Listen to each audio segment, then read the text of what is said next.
Hello दोस्तों, स्वागत है आप सबका आपके अपने यूट्यूब चैनल पंख मोर में। कैसे हैं आप सब? उम्मीद करता हूं आप सब बढ़िया होंगी और अपनी पढ़ाई को अच्छे से कर रही होंगी।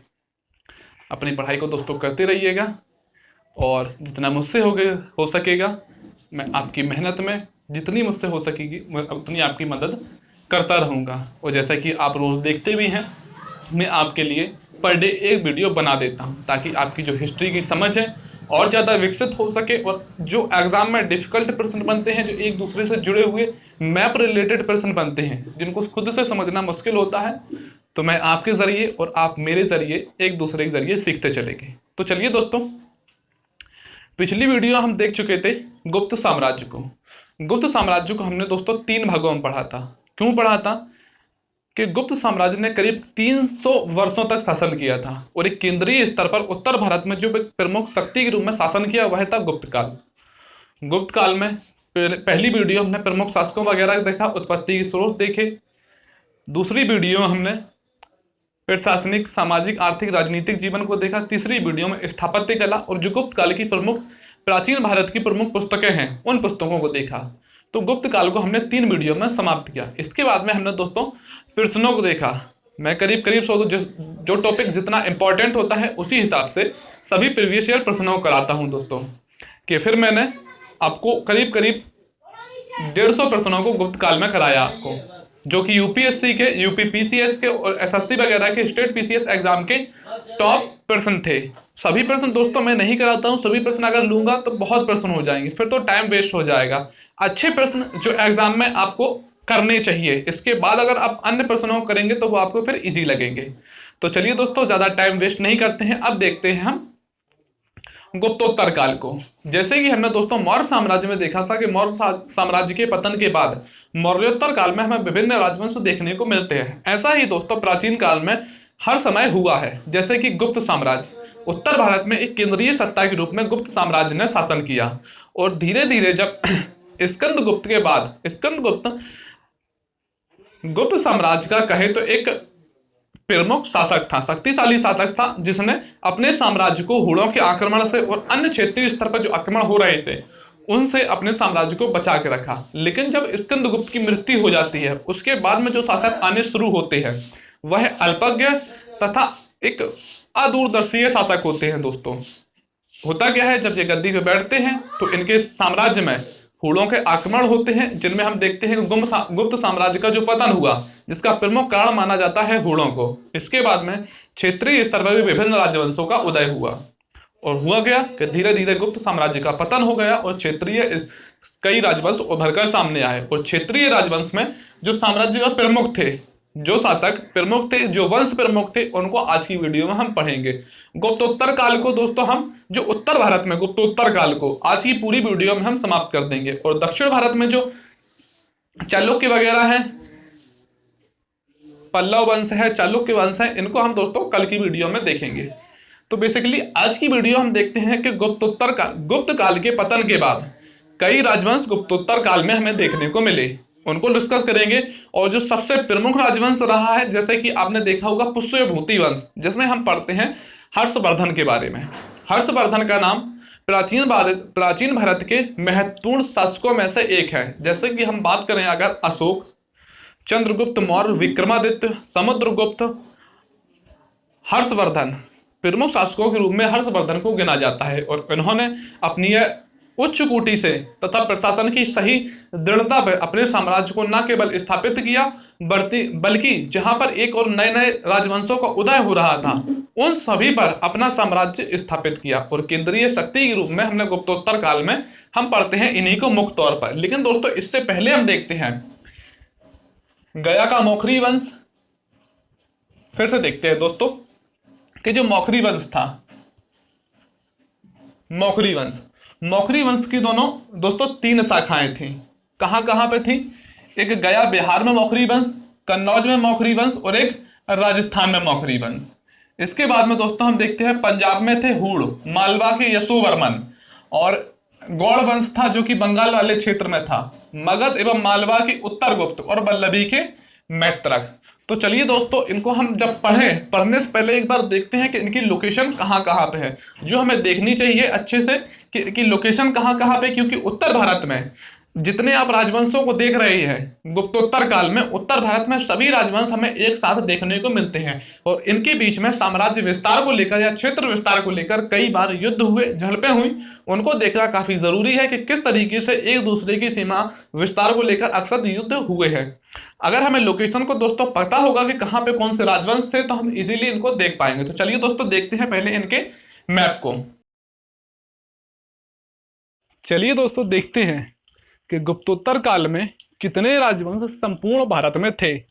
नर्मदा नदी के उत्तर वाले राजवंशों को कहते थे गुप्तोत्तर काल के उत्तर भारतीय राजवंश, और यहाँ पे जो नर्मदा नदी के जो नीचे वाले राजवंश थे उन्हें कहते थे गुप्तोत्तर काल के दक्षिण भारतीय राजवंश।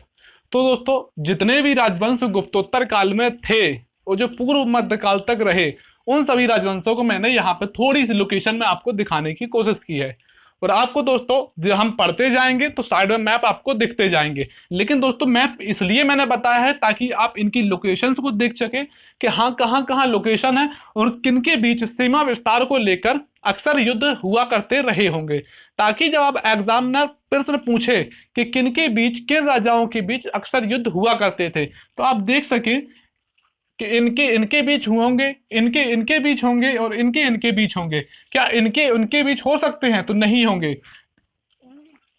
जब आप इनकी लोकेशन को अच्छे से डिटेक्ट कर लेंगे, देख लेंगे कि हाँ कौन कौन सी नदियां थी किन, क्योंकि दोस्तों पहले तो राजनीतिक सीमा रेखा तो थी नहीं, जो प्राकृतिक नदियों द्वारा सीमा बनाई जाती थी वही नदियां द्वारा सीमा रेखा मानी जाती थी। तो चलिए दोस्तों, देखते हैं कि गुप्तोत्तर काल में उत्तर तथा दक्षिण भारत में कितने राजवंश थे।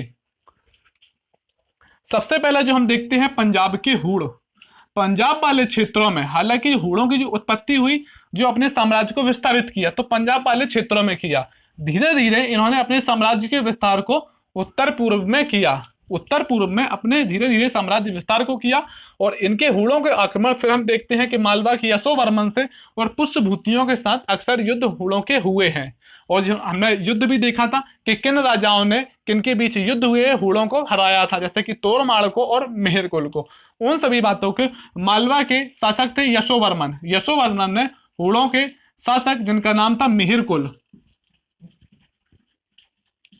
मेहरकुल को पराजित किया था। अब क्यों पराजित करेंगे? ये क्षेत्र विस्तार करेंगे यहां पर और ये क्षेत्र विस्तार करेंगे यहां पर। जब इनकी सीमाएं एक दूसरे में मिल जाएंगी तो अक्सर फिर सीमा विस्तार को लेकर युद्ध होंगे। यह रहे दोस्तों हूण, यह रहे मालवा के यशोवर्मन। इसके बाद में पुष्यभूति वंश या वर्धन वंश। हर्षवर्धन दोस्तों जो थे, हर्षवर्धन इसी क्षेत्र के थे। यह है दोस्तों मौखरी वंश। इनके बीच हम देखते हैं कि होते हैं विवाह संबंध, मैत्रीपूर्ण संबंध रहते हैं। क्योंकि दोस्तों पुष्यभूतीय वंश के जो शासक थे, जिनका नाम था प्रभाकर वर्धन, जो कि हर्षवर्धन के पिता थे, और हर्षवर्धन की बहन का नाम था राजश्री। राजश्री का जो विवाह होता है वह मौखरी वंश के शासक ग्रहवर्मन के साथ होता है। और जब ग्रहवर्मन की हत्या हो जाती है, ग्रहवर्मन की जब हत्या हो जाती है, तो हर्षवर्धन राजश्री के साथ मिलकर, राजश्री की, जब आप दोस्तों वीडियो को आगे देखेंगे तो यकीनन आपको चीजें समझ में आएंगी। शुरू में मैं इसीलिए बताता हूं कि थोड़ा बहुत आपको समझ में आ जाए और जब दोबारा से देखें तो आपको फिर पूरा समझ में आए। इनके बीच वैवाहिक संबंध होते हैं। प्रभाकर वर्धन जो कि हर्षवर्धन के हर्षवर्धन के पिता थे, और इनकी पुत्री थी, एक पुत्री थी जिनका नाम था राजश्री। राजश्री का विवाह होता है मौखरी वंश के एक शासक ग्रहवर्मन से। इनके बीच वैवाहिक संबंध होते हैं। और जब ग्रहवर्मन की मृत्यु हो जाती है तो राजश्री हर्षवर्धन के साथ मिलकर दोनों साम्राज्य एक हो जाते हैं। और जो इनकी राजधानी थी वह थी थानेश्वर, और हर्षवर्धन थानेश्वर से राजधानी कन्नौज को ही बना लेता है। किसको बना लेता है? कन्नौज को बना लेता है, और यहीं पर अपना संपूर्ण साम्राज्य विस्तार को एक कर लेता है। और इसी बीच यह हमें केंद्रीय सत्ता के रूप में गुप्त साम्राज्य में देखने को मिलते हैं। यह थे दोस्तों मालवा एवं मगध के उत्तर गुप्त। मालवा एवं मगध के उत्तर गुप्त। यह जो देख रहे हैं यह है दोस्तों नर्मदा नदी। इसके उत्तर वाले एक है दोस्तों गौड़ वंश, जिसका जो प्रमुख शासक था वह था शशांक। कौन था दोस्तों? शशांक था। इसके द्वारा किसकी हत्या की जाती है? हर्षवर्धन के भाई राज्यवर्धन की हत्या की जाती है। वीडियो को आप देखेंगे यकीनन आपको समझ में आएगा। अभी केवल हम लोकेशंस को देख रहे हैं, थोड़ी जो चीजें जुड़ी हुई है उनको मैं आपको बता रहा हूं।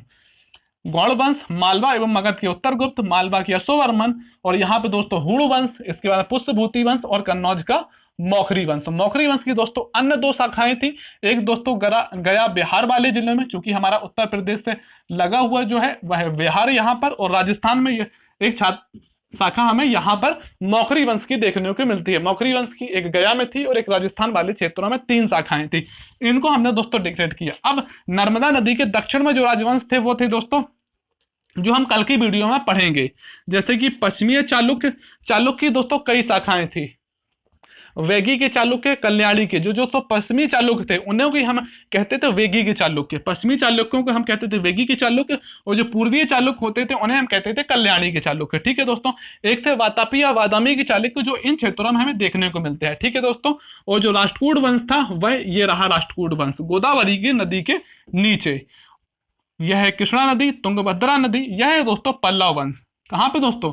कृष्णा नदी के जो नीचे था वह पल्लव वंश था। इसके बाद में हमने पहले की जो दक्षिण भारत की सुदूर दक्षिण की संगम काल को देखा था, उसमें हमने चेर राजवंश, पांड्य राजवंश और चोल राजवंश को देखा था। दोस्तों यह मैं आपको आप गौर से देखिए और बार बार बताने की कोशिश करिए ताकि चीजें आपको बिल्कुल क्लियर समझ में आए।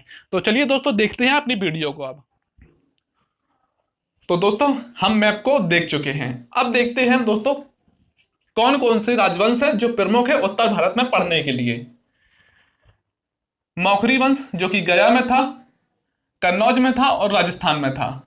पंजाब में हुड़ थे, मालवा में यशोवर्मन थे, फिर बंगाल में गौड़ वंश जिसका प्रमुख शासक शशांक, मालवा एवं मगध के उत्तर गुप्त और वल्लभी के मैत्रक। यकीनन दोस्तों आपको समझ में आ रहा होगा कि लोकेशंस को आपने देख ली हैं कि हाँ किस तरीके से चीजें एक दूसरे से जुड़ी हुई है। लोकेशंस इसीलिए मैं दोस्तों आपको बताता हूं, बार बार मैप दिखाता हूं, ताकि आप लोकेशन को देख लेंगे तो चीजें आपको वर्तमान कैसी लगेंगी। जैसे कि वर्तमान में चीजें हमें याद हो जाती हैं, इसी तरह प्राचीन भारत को याद करने का सबसे बड़ा तरीका, सबसे बढ़िया तरीका यही है दोस्तों कि हम मैप्स को देखें।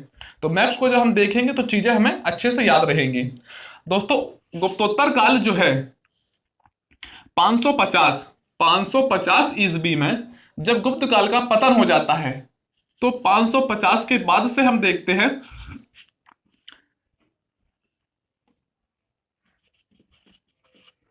550 से लेके दोस्तों 750 ईस्वी के बीच हम पढ़ते हैं गुप्तोत्तर काल को। किसको दोस्तों? गुप्तोत्तर काल को हम देखते हैं 550 से लेके 750 ईस्वी के बीच, जिसमें हम गुप्तोत्तर काल में उत्तर राजवंश पढ़ते हैं जो कि विंध्य पर्वतमाला है। विंध्य पर्वतमाला और नर्मदा नदी के जो उत्तर के भाग थे, जो उत्तर के राजवंश थे, उन्हें हम कहते थे दोस्तों उत्तर भारत के राजवंश, और जो नर्मदा नदी के दक्षिण के राजवंश थे उन्हें हम कहते थे दक्षिण भारत के राजवंश। आज की वीडियो हम देख रहे हैं गुप्तोत्तर काल के उत्तर भारत के राजवंशों को। तो सबसे पहला जो राजवंश है वो है हमारा गया के मौखरी वंश। हालांकि दोस्तों मैं इनको ना पढ़ाता, लेकिन इसीलिए पढ़ा रहा हूं कि आपको चीजें क्लियर हो कि हाँ भारत में गुप्तोत्तर काल में कौन कौन से राजवंश आए। जब इन वंशों को आप पढ़ेंगे पता चलेगा आपको कि जो मौखरी वंश था, भारत में 3 शाखाएं थी मौखरी वंश की। भारत में मौखरी वंश के 3 शाखाएं थी। जैसे कि एक हमने मैप में देखा था, आप यहां पर भी उस मैप के स्क्रीनशॉट को मैंने लगा दिया है, आप देख सकते हैं कि गया में जो मौखरी वंश था, यह मौखरी वंश की मूल शाखा थी। इसके बाद में मौखरी वंश की दूसरी शाखा जाती है कन्नौज में, यह मौखरी वंश की प्रमुख शाखा थी। लेकिन अन्य एक शाखा जो मौखरी वंश की हमें देखने को मिलती है वह मिलती है राजस्थान में। जो मौखरी वंश की मूल शाखा गया बिहार में थी, उसके संस्थापक या कहें मौखरी वंश के संस्थापक किन्हें कहा जाता है? वह कहा जाता है हरिवर्मा को। किनको दोस्तों? हरिवर्मा को मौखरी वंश का संस्थापक कहा जाता है। इसके बाद में जो प्रथम प्रमुख जो शासक आता है मौखरी वंश में, वह आता है दोस्तों यज्ञवर्मा। कौन दोस्तों? हरिवर्मा के बाद में प्रमुख शासक जो आता है, अगर पूछता है आपसे कि मौखरी वंश का संस्थापक कौन था, तो आप कहेंगे हरिवर्मा। लेकिन मौखरी वंश से अगर पूछते हैं कि प्रमुख शासक कौन था या वास्तविक संस्थापक कौन था, तो वह था दोस्तों यज्ञवर्मा, जिसे प्रथम नरेश भी कह सकते हैं हम। इसके बाद में इसका जो तीसरा शासक आता है वह आता है शार्दुल वर्मा। कौन सा? शार्दुल वर्मा। सामंत चूड़ामणि भी दोस्तों कहा जाता था। क्या कहा जाता था? सामंत चूड़ामणि। क्योंकि दोस्तों जो गया का मौखरी वंश था उसके अधिकतर शासकों ने सामंतों की उपाधि धारण की थी, और इतिहासकारों द्वारा यह अनुमान लगाया जाता है कि जो मौखरीय वंश के शासक थे वह गुप्तों के संबंध थे, और गुप्तों के जो बाद में उत्तर गुप्त के शासक आते हैं वह अल्पज्ञ थे, और इनकी यह कमजोर स्थिति को देखकर इन्होंने अपने आप को स्वतंत्र घोषित कर दिया था। गया के मौखरी वंश में दोस्तों 3 ही पॉइंट हैं। इसके संस्थापक कौन है? हरिवर्मा। यज्ञवर्मा गया के मौखरी वंश का शासक है, और शार्दूल वर्मा जिसे सामंत चूड़ामणि भी कहा जाता है। इसके बाद में दोस्तों जो दूसरी शाखा है वह है राजस्थान का मौखरी वंश, जिसकी जानकारी हमें सिर्फ इनसे एक ही पॉइंट बनता है कि राजस्थान में मौखरी वंश की एक शाखा थी, जिसकी जानकारी कहां से मिलती है? तो मिलती है दोस्तों बड़वा यूप अभिलेख से। कहां से मिलती है? बड़वा यूप अभिलेख से हमें दोस्तों राजस्थान में मौखरी वंश की एक जो शाखा थी उसकी जानकारी प्राप्त होती है। बस इसके बारे में दोस्तों एक ही पॉइंट है। इसमें हमने 3 पॉइंटों को देखा, इसमें एक ही पॉइंट। लेकिन जो मौखरी वंश की जो प्रमुख शाखा थी वह थी कन्नौज में। कहां पे थी दोस्तों? कन्नौज का मौखरी वंश। आप जैसे मैंने लिखा है ऐसे ही याद करेंगे, क्योंकि दोस्तों जो कन्नौज का मौखरी वंश है, मौखरी वंश की राजधानी कहां थी? कन्नौज थी। जब आप कन्नौज का मौखरी वंश याद करेंगे तो फिर आपको राजधानी याद करने की जरूरत नहीं पड़ेगी। आप बार बार कहिए कन्नौज का मौखरी वंश, जिसकी राजधानी है कन्नौज थी। और इसके जो शासक थे, इसके शासक जो थे उन्होंने महाराजा धीराज की उपाधि धारण की थी। किसी एक राजा को आपको नहीं पढ़ना है। कन्नौज के मौखरी वंश में जितने भी शासक रहे हैं, ज्यादातर सभी शासकों ने, जो कि मैंने प्रमुख शासकों को लिखा है, जैसे कि ईशान वर्मन, सर्ववर्मन और अवंती वर्मन, और इसके पुत्र आते हैं ग्रहवर्मन। और ग्रहवर्मन का जो विवाह होता है वह प्रभाकर वर्धन की पुत्री राजश्री से होता है। प्रभाकर वर्धन कौन थे? राजश्री कौन थी? आइए दोस्तों हम आगे की वीडियो में इनको पढ़ेंगे। फिर सबसे पहले देखते हैं कि कन्नौज के मौखरी वंश जिसकी राजधानी कन्नौज में थी और सभी शासकों ने महाराजा धीराज की उपाधि धारण की थी। इसका जो प्रमुख शासक आता है वह आता है ईशान वर्मन। देख सकते हैं दोस्तों आप, जैसे ही गुप्त साम्राज्य का अंत होता है यह प्रमुख शासक अपने आप को स्वतंत्र घोषित कर देते हैं। 550 से लेकर 574 तक ईशान वर्मन शासन करता है। इसकी जो जानकारी हमें प्राप्त होती है दोस्तों इंपॉर्टेंट है, और पूछा जाता है कि कन्नौज के मौखरी वंश की जानकारी हमें किससे प्राप्त होती है। यह जानकारी के स्रोत है। अगर स्पेशली आपसे पूछता है कि ईशान वर्मन के बारे में किन अभिलेखों में लिखा गया है, तो किन में लिखा गया है? एक है दोस्तों हरहा अभिलेख, जो कि बाराबंकी उत्तर प्रदेश से प्राप्त हुआ है। एक है दोस्तों सिरपुर अभिलेख, जो कि रायपुर मध्य प्रदेश से प्राप्त हुआ है। फिर से देखते हैं दोस्तों कि ईशान वर्मन जो कि 550 जब गुप्त साम्राज्य का अंत होता है तो वहीं से ईशान वर्मन मौखरी वंश के, कन्नौज की मौखरी वंश के शाखा के मुख्य शासक के तौर पर खुद को स्वतंत्र घोषित करता है, जो कि 550 से 574 के बीच रहता है। इसकी जो जानकारी प्राप्त होती है हमें प्रमुख अभिलेख है। हालांकि दोस्तों अभिलेख कई मिले हैं लेकिन उनसे प्रश्न कम बनते हैं या फिर बनते ही नहीं है। इनको दोस्तों बार बार एग्जामिनर पूछता है कि हरहा अभिलेख कहां से प्राप्त हुआ है, तो बाराबंकी में। पहला क्वेश्चन यह बनता है हरहा अभिलेख से किसकी जानकारी प्राप्त होती है, तो मौखरी वंश जिसके प्रमुख शासक था एक ईशान वर्मन की। अगला अभिलेख है दोस्तों सिरपुर अभिलेख, जो कि रायपुर मध्य प्रदेश से प्राप्त हुआ है, और इसकी जानकारी हमें कहां से? इसकी जानकारी हमें कन्नौज के मौखरी वंश की प्राप्त होती है। फिर देखते हैं दोस्तों ईशान वर्मन के बाद में एक प्रमुख शासक आता है, वह आता है सर्ववर्मन। दोस्तों आपको इनकी डेट याद रखने की कोई जरूरत नहीं है, ना ही डेट से क्वेश्चन बनता है। इसकी डेट मैंने इसीलिए लिखी है कि आप देख सकें कि गुप्त साम्राज्य के बाद में गुप्तोत्तर काल में जो प्रमुख शासक आता है वह ईशान वर्मन आता है। ईशान वर्मन के बाद में जो प्रमुख शासक आता है वह आता है सर्ववर्मन। कौन दोस्तों? सर्ववर्मन। और मगध पर अपनी सत्ता स्थापित करने वाला, याद रखेंगे दोस्तों, मगध पर अपनी सत्ता स्थापित करने वाला कौन था? सर्ववर्मन था। क्योंकि दोस्तों अब देखिए आप, मगध पर किनकी सत्ता स्थापित की? मगध तथा मालवा के उत्तर गुप्त, मगध तथा मालवा के उत्तर गुप्त के शासक थे, इनकी सत्ता स्थापित थी मगध पर। लेकिन जो प्रमुख शासक है इसने इनको हराया और मगध पर अपनी सत्ता को स्थापित कर लिया। सर्ववर्मन जो कि मगध पर अपनी सत्ता को स्थापित करता है और उस पर अधिकार लग लेता है। इसकी जो जानकारी हमें प्राप्त होती है, किनसे प्राप्त होती है, याद रखेंगे। पहली बात तो दोस्तों जानकारी के स्रोत के रूप में हम याद कर सकते हैं कन्नौज के मौखरी वंश के यह जानकारी के स्रोत हैं। लेकिन अगर स्पेशली अगर एग्जामिनर आपसे पूछता है कि हरहा अभिलेख जो बाराबंकी से उत्तर प्रदेश से प्राप्त हुआ है किसकी जानकारी से संबंधित है या किसने लिखवाया था, तो किसने, ईशान वर्मन ने। सिरपुर अभिलेख जो रायपुर मध्य प्रदेश से प्राप्त हुआ है किसने लिखवाया था, ईशान वर्मन ने।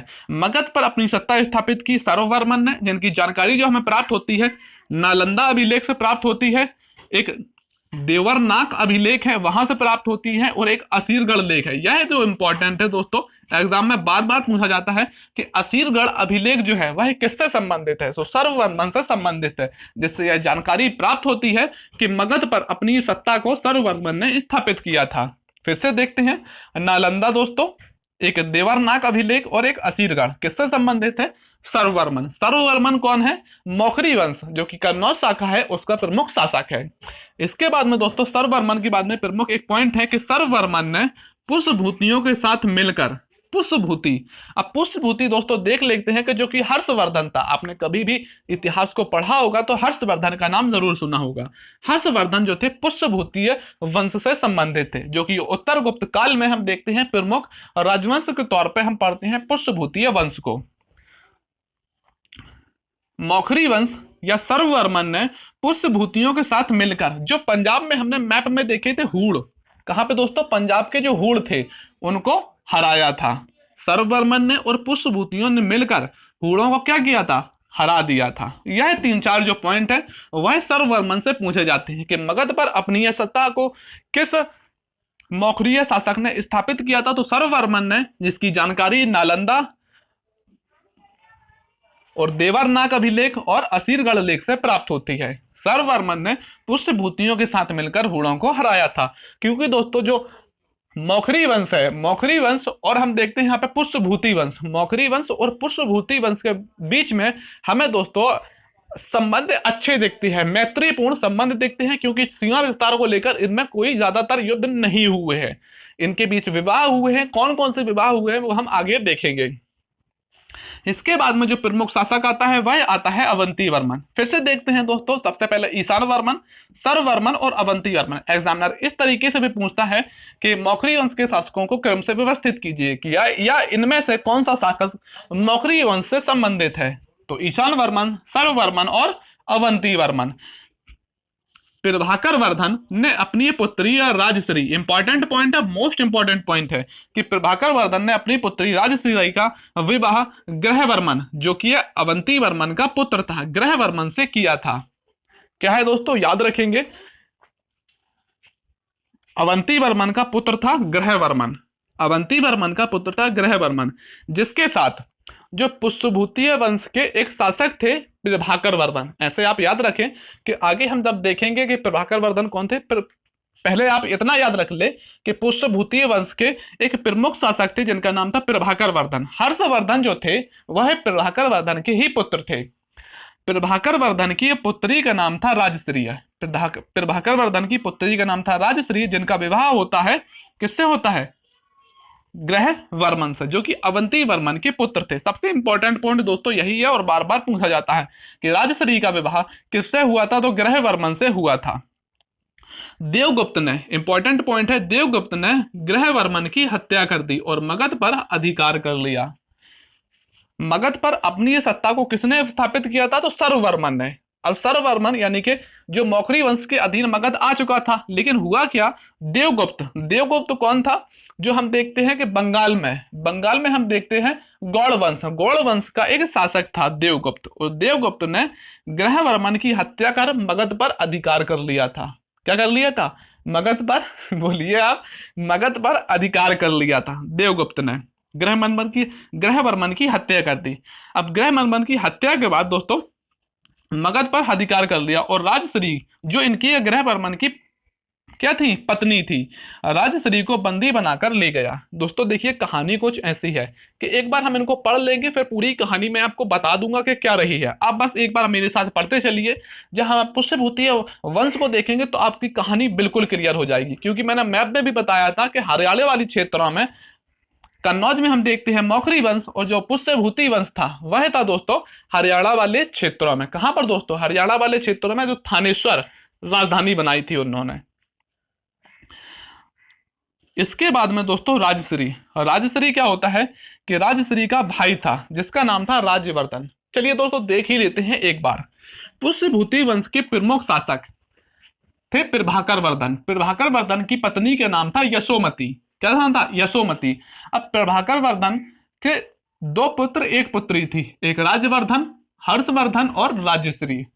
हर्षवर्धन के बड़े भाई का नाम था राज्यवर्धन और बहन का नाम था राजश्री। अब आपको क्लियर हो गई हुई कहानी। होता क्या है दोस्तों कि जब देवगुप्त गृहबंधन की हत्या कर राजश्री को बंदी बनाकर ले जाता है, उसको जंगल में रखता है। जब यह खबर मिलती है राजश्री के भाई किसको? राज्यवर्धन को। राज्यवर्धन जाते हैं और देवगुप्त की हत्या कर देते हैं।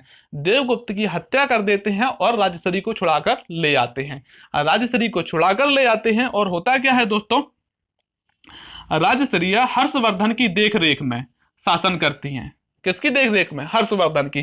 क्योंकि इनको शासन करना चाहिए, बड़ा भाई था राज्यवर्धन, राज्यवर्धन के साथ में। लेकिन होता क्या है दोस्तों, जब ये छुड़ा के राजश्री को देवगुप्त को मारकर छुड़ा के ला रहे थे तो देवगुप्त का एक मित्र था, देवगुप्त का मित्र था जिसका नाम था शशांक। कौन था? शशांक, जो कि गौड़ राजवंश का शासक था। शशांक ने धोखे से दोस्तों राज्यवर्धन की हत्या कर दी। क्या कर दी? जो कि हर्षवर्धन के भाई थे, राज्यवर्धन की हत्या कर दी। और इसीलिए दोस्तों फिर राजश्री कन्नौज पर शासन करती हैं। किसके साथ में? हर्षवर्धन के साथ में। और हर्षवर्धन भी दोस्तों राजश्री की प्रशासन में मदद करने के लिए थानेश्वर से राजधानी कन्नौज ले आता है। ये सभी चीजें मैं दोस्तों मान सकता हूं आपको डिफिकल्ट लग रही होंगी, लेकिन जब हम पुष्यभूति वंश या वर्धन वंश को हर्षवर्धन के बारे में पढ़ेंगे तो यकीनन दोस्तों आपको चीजें बिल्कुल क्लियर हो जाएंगी। डिफिकल्ट चीजें हैं, सभी को टफ लगती हैं।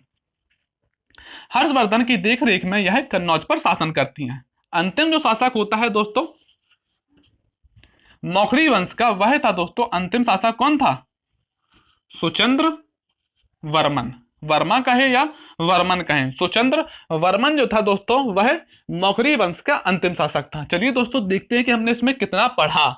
कि सबसे पहले हमने देखा गुप्तोत्तर काल, जो कि 550 से लेके कब तक? 550 से लेके रहता है 750 ईस्वी पूर्व, जिसके बीच में हमें उत्तर भारत में कई राजवंश देखने को मिलते हैं। जितने राजवंश देखने को मिलते हैं उनको हमने मैप से देखा और यहाँ पर मैंने लिखा हुआ यही प्रमुख राजवंश थे, जिनमें दोस्तों मौखरी वंश की 3 शाखाएं थी। एक गया में थी और एक कन्नौज में थी और एक राजस्थान में थी।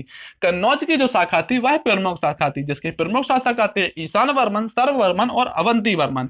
अवंती वर्मन का पुत्र था गृहवर्मन, जिसका विवाह होता है प्रभाकर वर्धन की पुत्री राजश्री से। और प्रभाकर वर्धन कौन थे? पुष्यभूति या वर्धन वंश या फिर कहें हर्षवर्धन के पिता थे। इसके बाद में हमने राजश्री को देखा जो कि हर्षवर्धन के साथ में मिलकर कन्नौज पर शासन करती हैं। इसके बाद में दोस्तों हम देखते हैं बल्लभी का मैत्रक वंश। बल्लभी का मैत्रक वंश। अब बल्लभी का जो मैत्रक वंश था दोस्तों, आप यहां पर मैप में देखिए कहां पर था। कहां पर था दोस्तों? गुजरात वाले क्षेत्रों में था बल्लभी का मैत्रक वंश। यही दोस्तों फायदा होता है मैप को देखकर पढ़ने का, ताकि चीजें हमें क्लियर रहती हैं। बुद्धगुप्त के शासनकाल में बुद्धगुप्त। अब बुद्धगुप्त दोस्तों कौन था?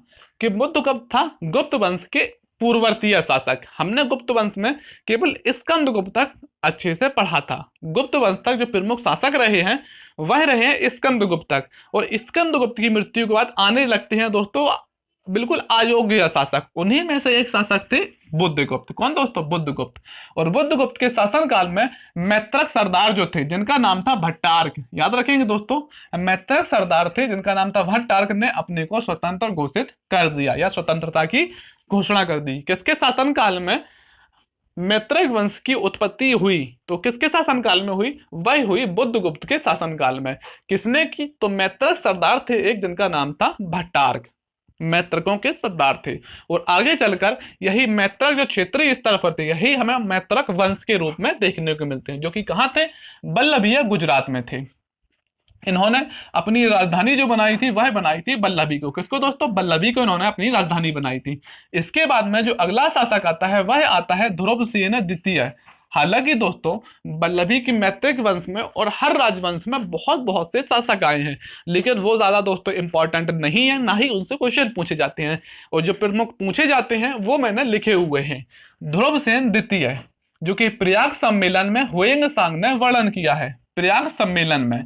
अब प्रयाग सम्मेलन दोस्तों क्या होता था, इसको हम देखेंगे पुष्यभूतीय वंश में। हालांकि देख लेते हैं कि हर्षवर्धन के द्वारा हर्षवर्धन के द्वारा हर 5वें वर्ष प्रयागराज में एक धर्म सम्मेलन का आयोजन किया जाता था, जिसमें विभिन्न विद्वान शामिल होते थे। उसमें ध्रुवसेन द्वितीय, जो कि वल्लभी के मैत्रक वंश का शासक था, वह शामिल हुआ था। इसका वर्णन जो किया है हुएंगसांग ने। अब हुएंगसांग कौन है? हुएंगसांग एक चीनी यात्री है जो हर्षवर्धन के शासनकाल में भारत में आया था, जिसको हम हर्षवर्धन को जब पढ़ेंगे आगे तब हम देखेंगे। इसका जो मैत्रेय वंश का अंतिम शासक था उसका नाम था शिलादित्य सप्तम। याद रखेंगे दोस्तों, सातवां है यह शिलादित्य सातवां मैत्रेय वंश का अंतिम शासक था। इसके बाद में दोस्तों हमने देख चुके हैं गौड़ नरेश शशांक के बारे में पढ़ा, और शशांक के बारे में क्या प्रमुख है कि इन्होंने राज्यवर्धन की हत्या की थी, शैव धर्म को अपनाया था या शैव धर्म का मानने वाला था, और बोधि वृक्ष को किसने कटवाया था? एग्जाम में बार बार प्रश्न पूछा जाता है, तो किसने? गौड़ नरेश शशांक ने कटवाया था। शशांक के बारे में दोस्तों 3 पॉइंट है, जो कि गौड़ वंश जो कि बंगाल में था, प्रमुख शासक था। पहली बात, राज्यवर्धन जो कौन था? हर्षवर्धन का और राजश्री का भाई था, और प्रभाकर वर्धन का पुत्र था। चीजें डिफिकल्ट है दोस्तों, आप याद रखने की कोशिश करिए। राज्यवर्धन की हत्या किसने की थी?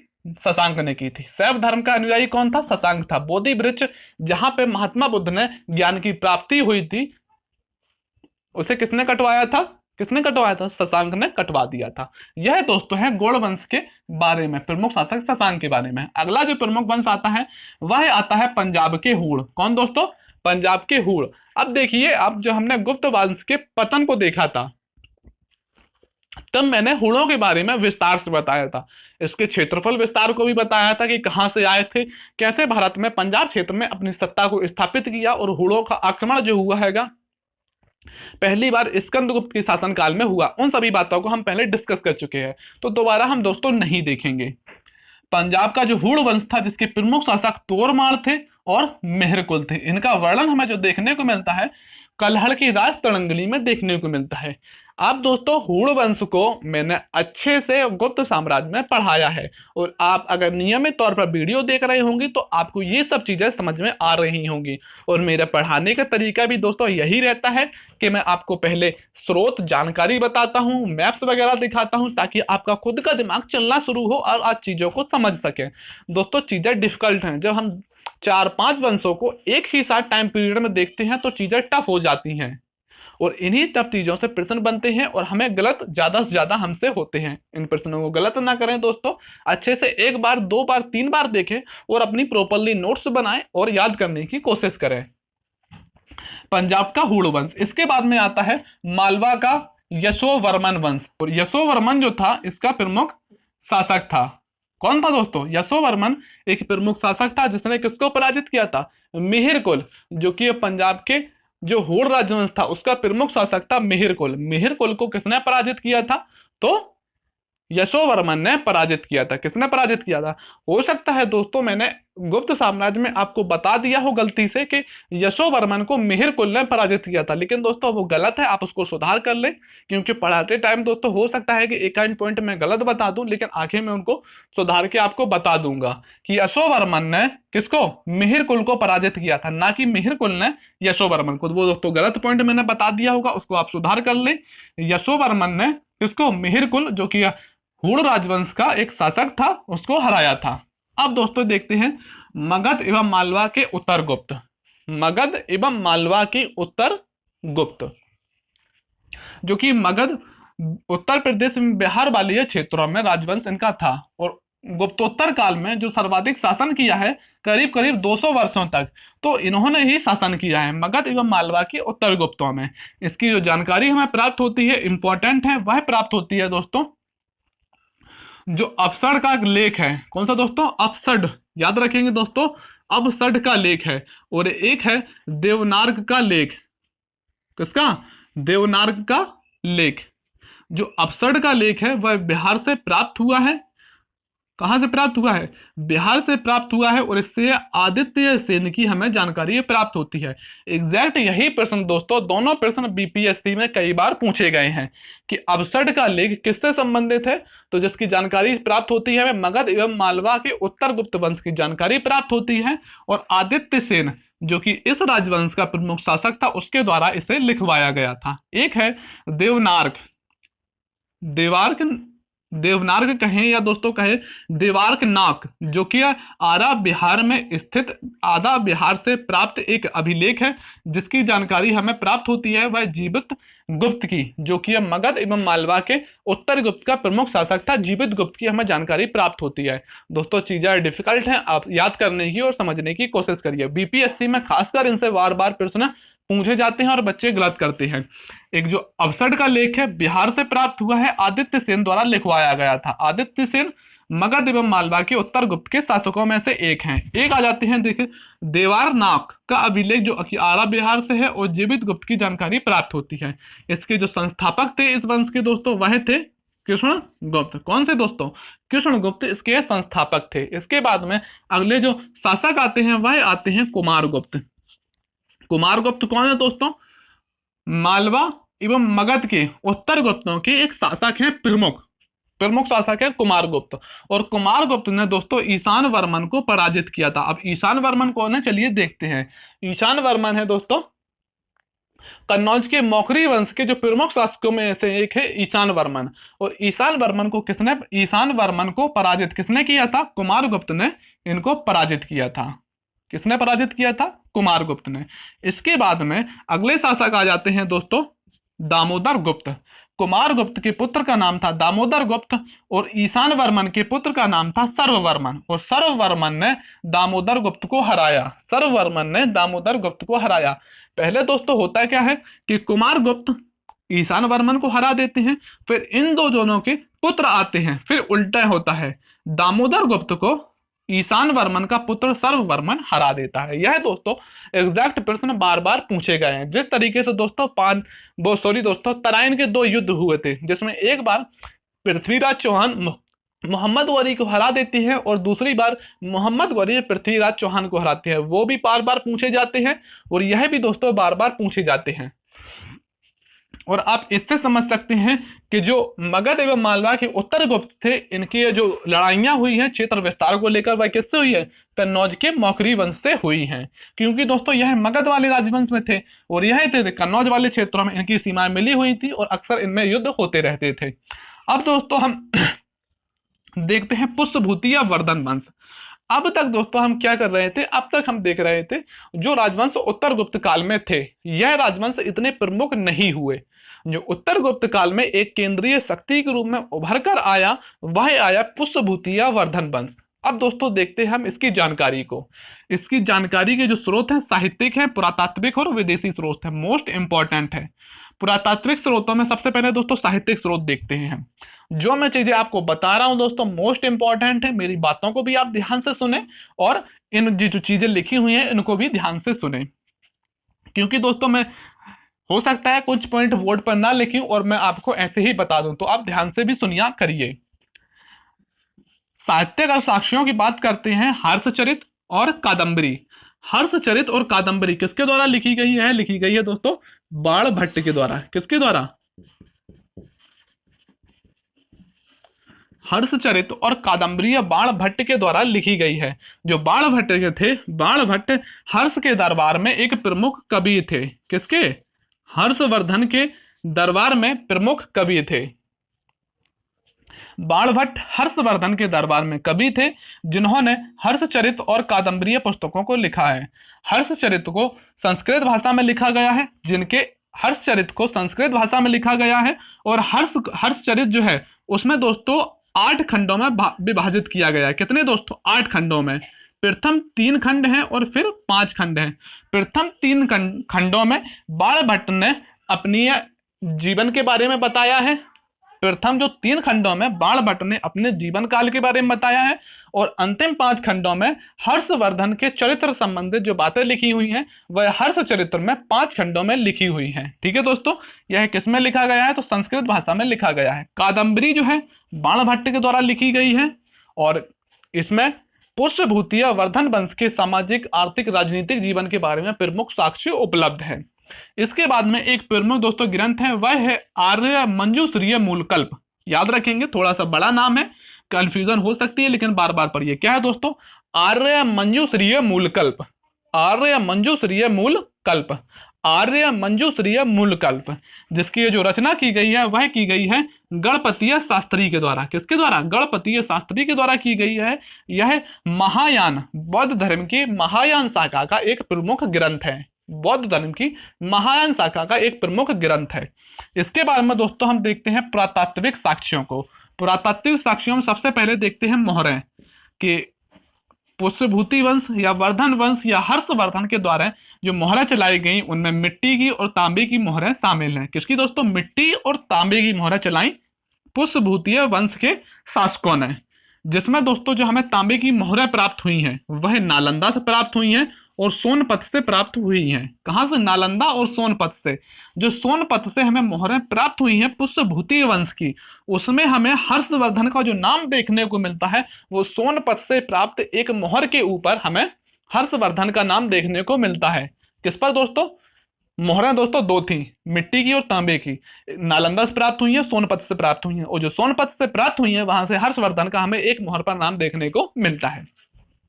पुरातात्विक साक्ष्य हम दोस्तों और भी हैं, जैसे कि एक है बांसखेड़ा अभिलेख, एक बांसखेड़ा अभिलेख है, और एक है मधुबन अभिलेख, और एक है ऐहोल अभिलेख।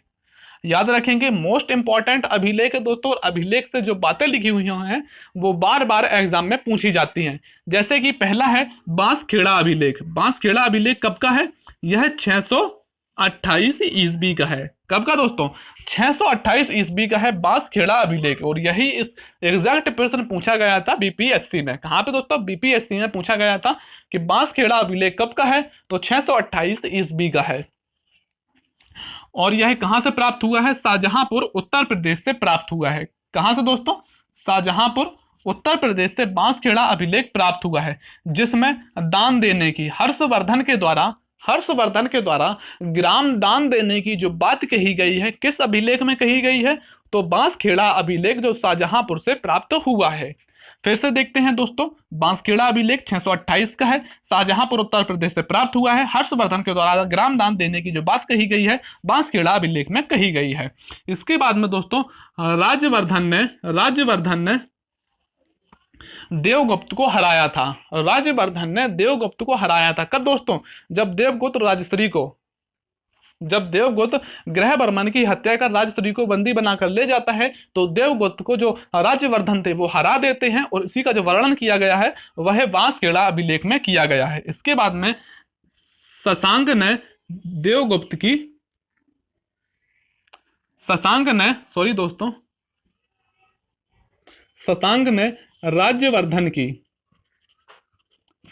जो राज्यवर्धन की हत्या की थी, इसका जो वर्णन किया गया है वह किसमें किया गया है?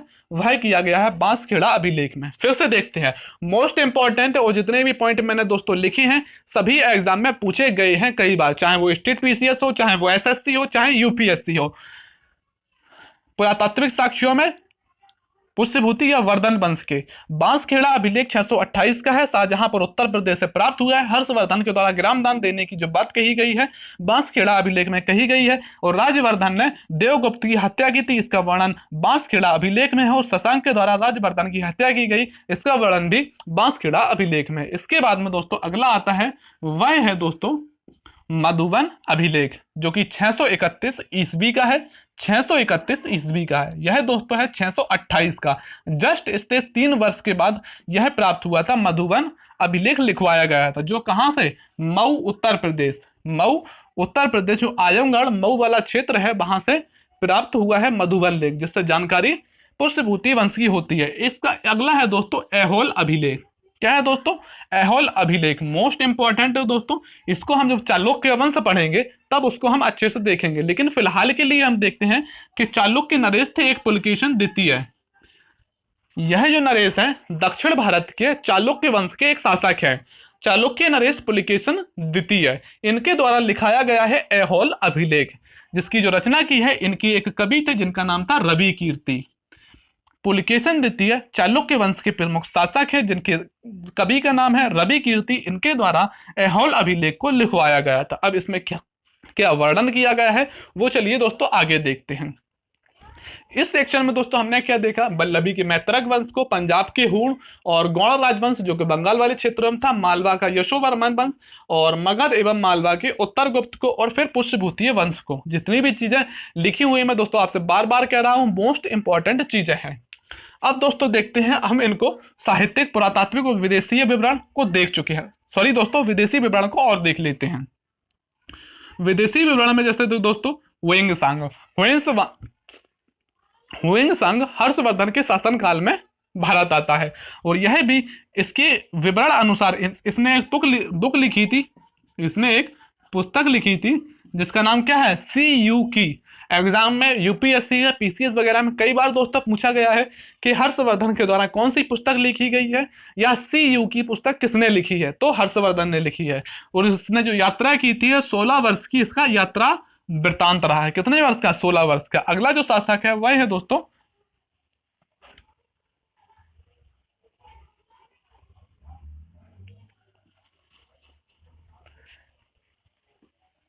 अगला जो दोस्तों विदेशी यात्री जो भारत आया था, अगला जो विदेशी यात्री जो भारत आया था चीन का था, वह था हिये ली। कौन दोस्तों, हिये ली। हिये ली के द्वारा एक रचना लिखी गई है जिसका नाम है हुएंग सांग की रचना। क्या दोस्तों, हुएंग सांग की रचना, जिसके बारे में हुएंग सांग का जो यात्रा वृत्तांत था उसका वर्णन किया गया है, और हर्षवर्धन का जो जीवन चरित्र रहा है उसके बारे में भी किसमें बताया गया है, बताया गया है दोस्तों किसमें, हुएंग सांग की रचना। यह दोस्तों एक पुस्तक है, एक बुक है। आप याद रखेंगे, पूछा गया है यूपीएससी में एक बार कि हुएंग सांग की रचना किसके द्वारा लिखी गई है, तो हुई ली के द्वारा लिखी गई है। किसके द्वारा, हुई ली के द्वारा। ही ली समझ ले या आप हुई ली समझ लें,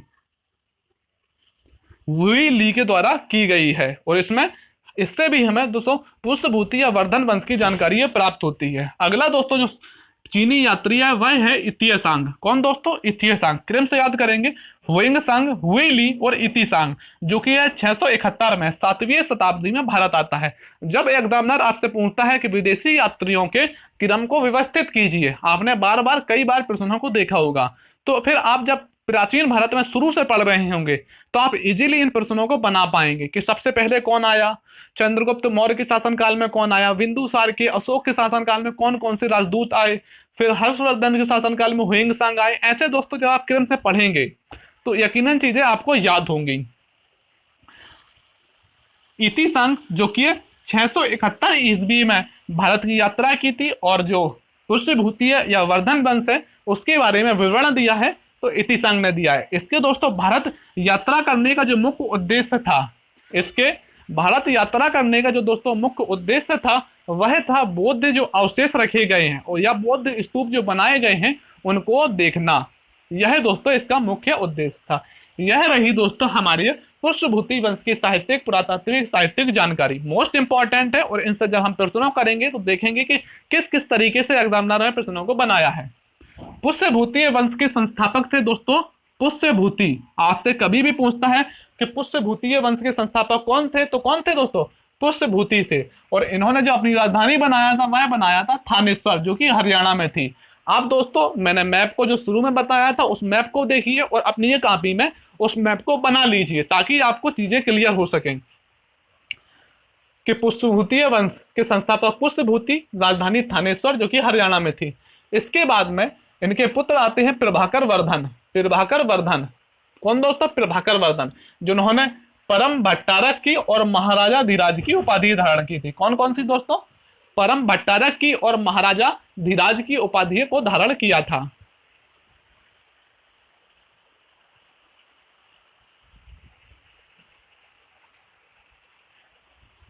प्रभाकर वर्धन ने परम भट्टारक और महाराजा धीराज की, इंपॉर्टेंट है दोस्तों, पूछा जाता है। परम भट्टारक, महाराजा धीराज की उपाधि प्रभाकर वर्धन ने। इनकी पत्नी का नाम था दोस्तों यशोमती। क्या नाम था इनकी पत्नी का नाम था यशोमती। कौन दोस्तों, इनकी पत्नी का नाम यशोमती था। और यशोमती से 2 पुत्र तथा 1 पुत्री उत्पन्न होती है। 2 पुत्र, एक राज्यवर्धन, एक हर्षवर्धन और एक दोस्तों राजश्री। अब दोस्तों आप पिछली कहानी को देखिए, क्या हमने कन्नौज का जो मौखरी वंश था उसमें राज्यवर्धन को, हर्षवर्धन को, राज्य सरीखे को संबंध मौखरी वंश से देखे थे? हाँ दोस्तों देखे थे। अब दोस्तों आपको चलिए क्लियर हो रही होंगी। इस वीडियो को मैं दोस्तों आपसे कहूंगा कि आप 2 बार देखिए, तब आपको चीजें बहुत अच्छे तरीके से क्लियर हो पाएंगी। प्रभाकर वर्धन की पत्नी का नाम था यशोमती। राज्यवर्धन, हर्षवर्धन और राजश्री इनके पुत्र और पुत्रियां थी। इसके बाद में राज्यवर्धन की मृत्यु जो शशांक द्वारा की जाती है, और फिर राजश्री कन्नौज वाले क्षेत्रों में हर्षवर्धन के साथ में शासन करती हैं। ठीक है दोस्तों, अब देखते हैं हम हर्षवर्धन के बारे में, जो कि 606 में, कब दोस्तों 606 में गद्दी पर बैठता है। कब बैठता है? 606 ईस्वी में गद्दी बैठा और 647 ईस्वी तक शासन करता है। 16 वर्ष की आयु में, कब दोस्तों 16 वर्ष की आयु में थानेश्वर जो कि राजधानी थी उसकी गद्दी पर बैठा। और इसने जो उपाधि धारण की थी दोस्तों, मोस्ट इंपॉर्टेंट इसकी उपाधि है। मैं आपसे बार बार कहता हूं, जहां पे मैं कहा करूंगा इंपॉर्टेंट, आप तो यकीनन तौर पे उससे अच्छे से याद किया कीजिए। इसने जो उपाधि धारण की थी परम भट्टारक की, जो कि है दोस्तों प्रभाकर वर्धन ने भी परम भट्टारक की धारण की थी। महाराजा धीराज जो कि दोस्तों इन्होंने भी धारण की थी। इसके बाद में एक है सकलोत्रा पथी। कौन सी दोस्तों? सकलोत्रा पथेश्वर। इंपॉर्टेंट है दोस्तों, यह पूछी जाती है कि सकलोत्रा पथेश्वर की जो उपाधि धारण की थी हर्षवर्धन ने की थी, और चक्रवर्ती की भी उपाधि जो धारण की थी वह किसने की थी? हर्षवर्धन ने धारण की थी। इसके बाद में शशांक को पराजित कर कन्नौज को राजधानी बनाया। पहले भी हमने दोस्तों देखा था कि शशांक के द्वारा जब राज्यवर्धन की हत्या कर दी जाती है तो फिर क्या करते हैं कि हर्षवर्धन अपने यह साम्राज्य को छोड़कर अकेले ही शशांक की हत्या करने की निकल जाती है, और रास्ते में ही शशांक की हत्या कर देते हैं। शशांक को पराजित करने के बाद राजश्री को दोस्तों क्या होता है? राजश्री को अपने साथ में लाते हैं और राजधानी जो थानेश्वर से थी, थानेश्वर से कन्नौज की राजधानी बनाते हैं, और क्या करते हैं? राजश्री के साथ प्रशासन को चलाते हैं। इसके बाद में दोस्तों इसका जो युद्ध होता है पुलकेशिन द्वितीय के साथ नर्मदा नदी के तट पर युद्ध होता है। क्या होता है दोस्तों? पुलकेशिन द्वितीय, याद करिए दोस्तों, पुलकेशिन द्वितीय कौन है? जिनके द्वारा ऐहोल अभिलेख को लिखाया गया है, जो कि चालुक्य वंश के प्रमुख शासक हैं। पुलकेशिन द्वितीय, इनकी जो ऐहोल अभिलेख लिखवाया गया है वो रवि कीर्ति के द्वारा, जो इनके प्रमुख दरबार में कवि थे, उनके द्वारा लिखाया गया था। पुलकेशिन द्वितीय ने हर्षवर्धन को नर्मदा नदी के तट पर पराजित किया। नर्मदा नदी के तट पर पराजित किया। किसको पराजित किया दोस्तों? हर्षवर्धन को हराया था। और इसके समय हर्षवर्धन के समय में हर वर्ष, यानी कि हर 5वें वर्ष, हर्षवर्धन के समय में हर 5वें वर्ष प्रयागराज में महामोक्ष परिषद का आयोजन किया जाता था। हर्षवर्धन के समय में प्रयागराज में हर 5वें वर्ष महामोक्ष परिषद का आयोजन किया जाता था, जहां हर्षवर्धन अपने जितने भी हो सकता था दोस्तों, अपने सोना जवाहरात चांदी वगैरह सब दान देते थे।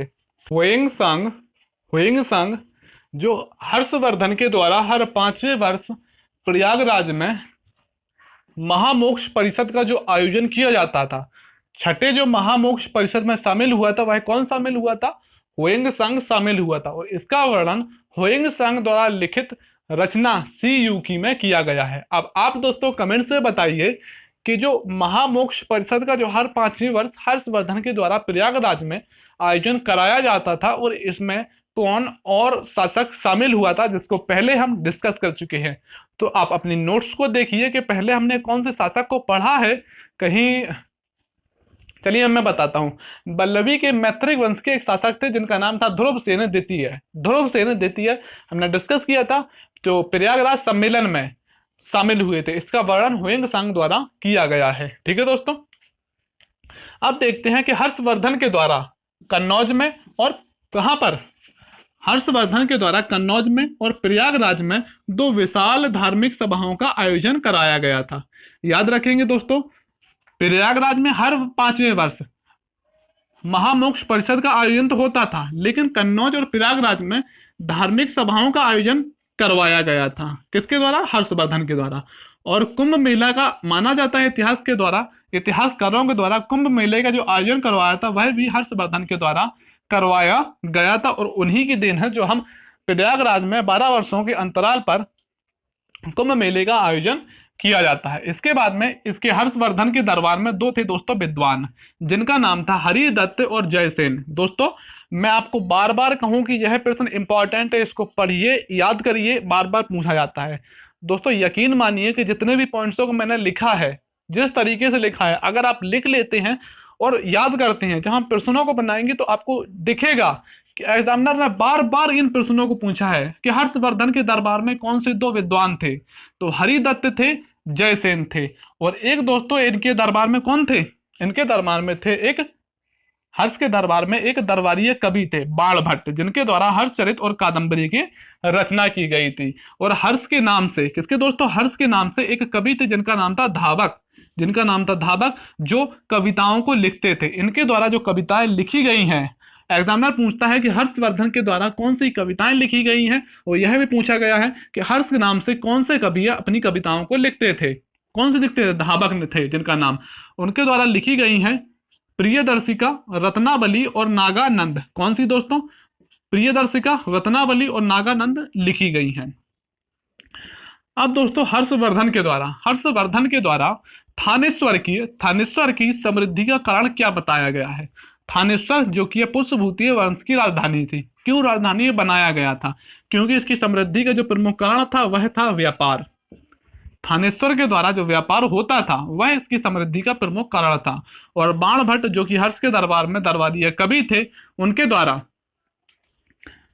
द्वारा थानेश्वर को अतिथियों के लिए चिंतामणि या भूमि कहा गया है, और व्यापारियों के लिए लाल भूमि कहा गया है।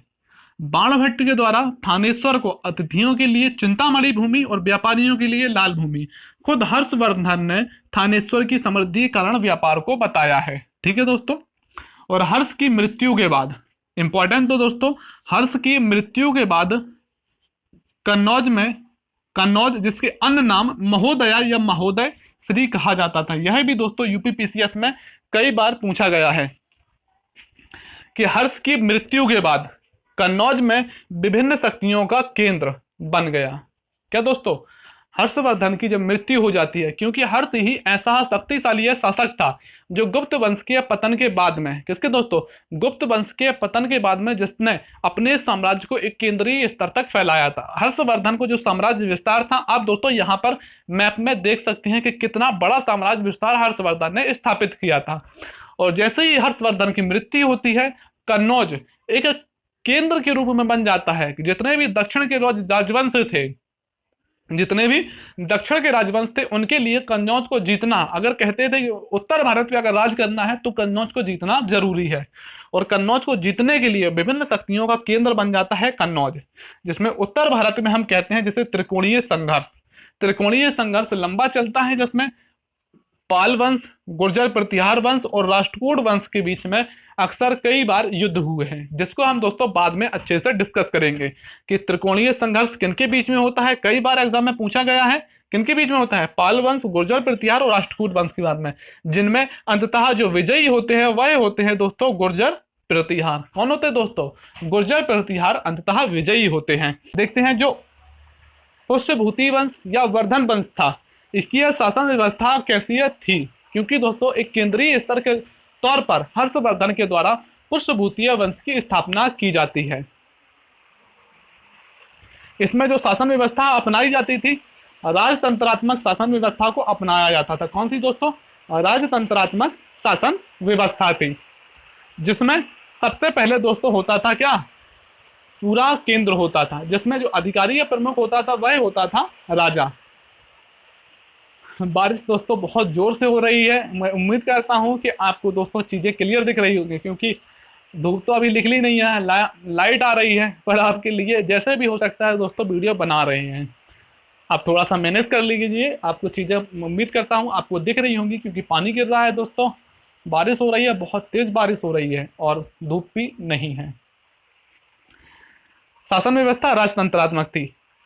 मुख्य केंद्र के रूप में केंद्र पर शासन राजा का हुआ करता था। किसका दोस्तों, सभी शक्तियां सम्राट के हाथों में थी। इसके बाद में दोस्तों आता था प्रांत, इसके बाद में जिले, इसके बाद में तहसील, उसके बाद में ग्राम। ग्राम जो था प्रशासन की सबसे छोटी इकाई था, जिसका जो प्रमुख होता था वह होता था ग्रामाक्ष पटलिक। याद रखेंगे दोस्तों, मोस्ट इंपॉर्टेंट है कि ग्राम स्तर का जो प्रमुख अधिकारी होता था वह होता था ग्रामाक्ष पटलिक।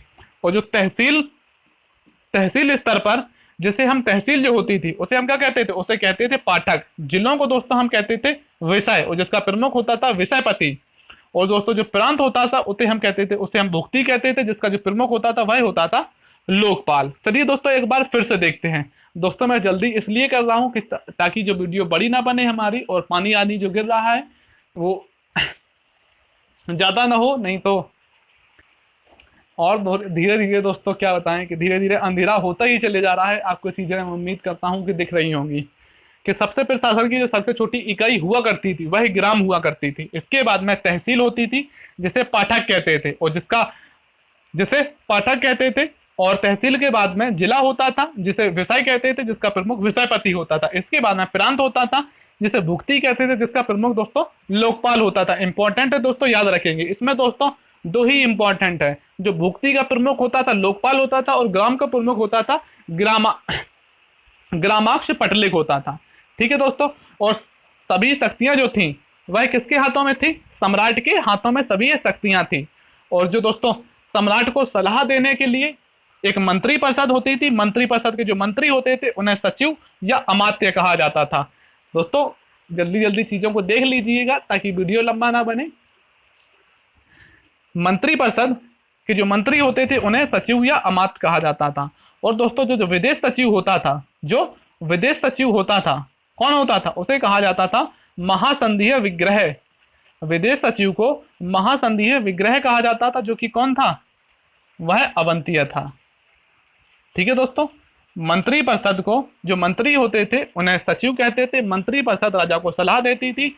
जो प्रमुख एक सचिव पूछा जाता है, एग्जाम में कई बार पूछा गया है कि वह कौन होता था। विदेश सचिव को हम कहते थे महासंधीय विग्रह, जो कि कौन था विदेश सचिव, हर्षवर्धन के टाइम पे अवंतीय था। कौन था दोस्तों, अवंती। यह रही दोस्तों आज की हमारी यह वीडियो। उम्मीद करता हूं दोस्तों आपको यह वीडियो समझ में आई होगी। इसमें मैंने दोस्तों ज़्यादातर चीज़ें कवर करने की कोशिश की है। दोस्तों पानी बहुत ज़ोर से हो रहा है। आप बस दोस्तों चीज़ों को, मुझे क्या लगता है दोस्तों कि कमज़ोरी अगर किसी की है, या मेरी कमज़ोरी है कि मुझे लाइट नहीं आ रही है, या सूरज भी नहीं निकला है आज, क्योंकि जब सूरज निकला होता था तो हम रोशनी में वीडियो बना लेते थे, लेकिन आज रोशनी भी नहीं है और लाइट भी नहीं है दोस्तों, और पानी बहुत ज़ोर से गिर रहा है। आप मेरी कमज़ोरी ना समझें इसको, और थोड़ा सा सपोर्ट बनाए रखें दोस्तों। यकीनन तौर पर फैसिलिटी थोड़ी सी कम है, फैसिलिटी मैं मान सकता हूँ दोस्तों थोड़ी सी कम है, लेकिन दोस्तों जितना मैं आपको पढ़ा रहा हूँ आप एक बार पढ़ लेंगे और जो क्वेश्चन कराऊंगा उनको कर लेंगे, यकीनन तौर पर दोस्तों आपको बहुत मज़ा आएगा और एग्जाम में भी आपने अच्छे से बन पाएंगे।